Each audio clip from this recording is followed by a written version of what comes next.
All right, guys, what's up? So yesterday and the day before, we went over the law of supply. Today and tomorrow, we're doing the law of demand. And I just wanted to re-go over just to clarify some things, just to make sure we understand and maybe what I've used before to help me get through it, because as we start moving forward with these principles, it gets a little more complicated, so we just want to make sure that we have the base work, because once we have the foundation, then we can start building from there, and everything starts making sense. So let's re-go over it. Let's look at supply first. Again, it's always good to have reviews in this one. So we know that in supply, let me make sure I can do this. Excellent. We know supply is always going to say it's going up, right? That's what the arrow looks like. We know that. Let's do style so we can, why not? We should style in life. We know it's going up. So from a low price down here, we know it's going up to a high price and so forth with quantity. So therefore, in our equation, remember I asked if you can always write P arrow Q, then once you read the scenario understanding, you can put the arrows and it'll help you understand it more. For a supplier, law of supply, if the price goes up with an arrow up, then quantity also goes up. That's for law of supply. And the arrow always goes to the top right as you see in the picture here. So we know that law of supply. However, let's get this real quick. For law of demand, it's the opposite. So let's put this, and let me change the color up a bit. Oh, let's go with blue. Why not? Okay, so we're going down. Got a few questions today like that is really rough to understand, because we typically, our brains, when we talked about, we think when down, we think negative, bad. So how is going down a good thing? If we look at this graph here, it makes sense. So remember, this value here, at the right angle of the graph is always at 0. This one's at its highest point on price, and this one's at its highest point on quantity demanded as well.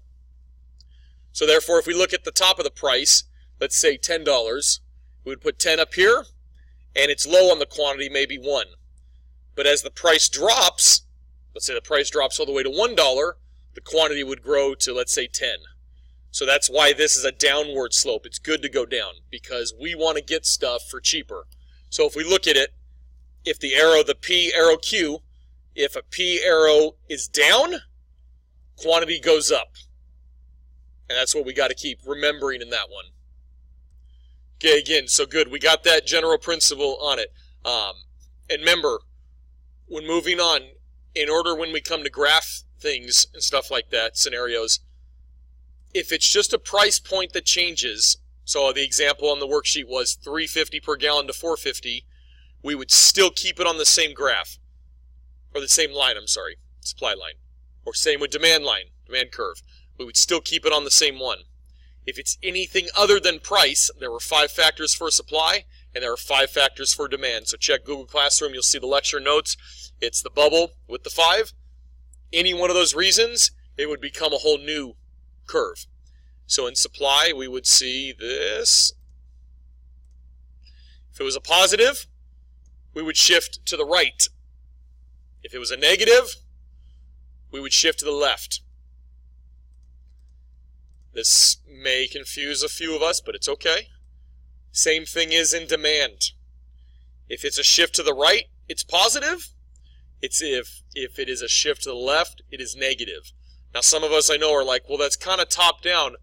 I completely see what you're saying. I do. And I agree with you to some extent. But we just have to remember, it's left or right, not top or down. So left is always negative. Right is always positive. And the same goes for demand. Left is always negative. Right is always positive. Once you get that, it'll start making more sense. And I understand right now we haven't had like data. We haven't had the demand schedules, supply schedules, those things that have the numbers of where to plot it, and things like that. We will get into that. But right now it's just the general principle that you understand how we were to graph things in econ. But understand supply and demand are 2 different things. So the P and Q equation down here change. So always be mindful of that. And like I did in class with the worksheets, if you write out the P arrow Q, as I've done below here, and then when you're reading this scenario, you write, okay, I heard price rose, I do an uptick, or a downtick if it decreased. That'll help you understand which way you're going to shift or what you're going to do with that one. And it's all based on what law it is. So again, if you see QS, it's talking about supply. If you see QD, it's talking about demand, and P always stays constant for price. That's it, and I know, trust me, I know it's overwhelming. At times I get it, because this is very theoretical in scenario base, but again, once we get to numbers and we get to some data value, it'll start making sense. And as long as you remember that when we're working on these graphs, it's just a visual representation. That's all it is. The graph doesn't mean anything more or less. It's just summing up what we would write in many words, because in economics, it's a universal language that math, everyone can speak. That's why we do stuff. So, sorry if you don't like it, but sorry not sorry. Hashtag Demi Lovato. Good song. Any questions, though, send me a remind. Look on Google Classroom for the notes. And the worksheets, ask me.